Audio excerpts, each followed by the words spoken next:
জাতীয় সংসদ নির্বাচনে ৩০০ আসনে আওয়ামী লীগের প্রার্থীদের নামের তালিকা রবিবারের মধ্যে ঘোষণা করা হবে বলে জানিয়েছেন দলটির সাধারণ সম্পাদক ওবায়দুল কাদের।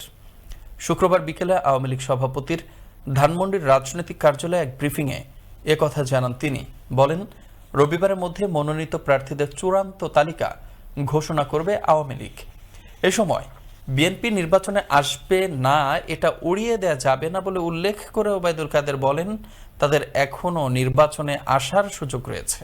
কোনো প্রার্থীটা কোনো বিভাগওয়ারি বা জেলাওয়ারি দিতে চাই না। আমরা একসঙ্গে ৩০০ আসনের প্রার্থীটা ঘোষণা করতে চাই।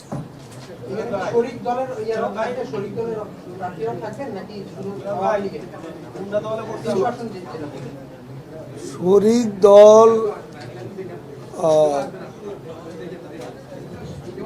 আমার মনে হয় শরিক দলের বিষয়টা আমরা সেভাবে ভাবছি না,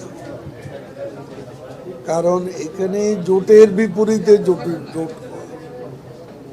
এখানে অন্য কোনো জোট নেই অপোজিশনেরও, যা আমাদের এখানে বড় জোট করতে হবে।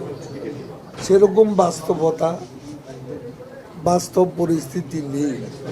কাজে আমরা এখন দলীয়ভাবেই আমাদের মনোনয়ন আমরা দিই।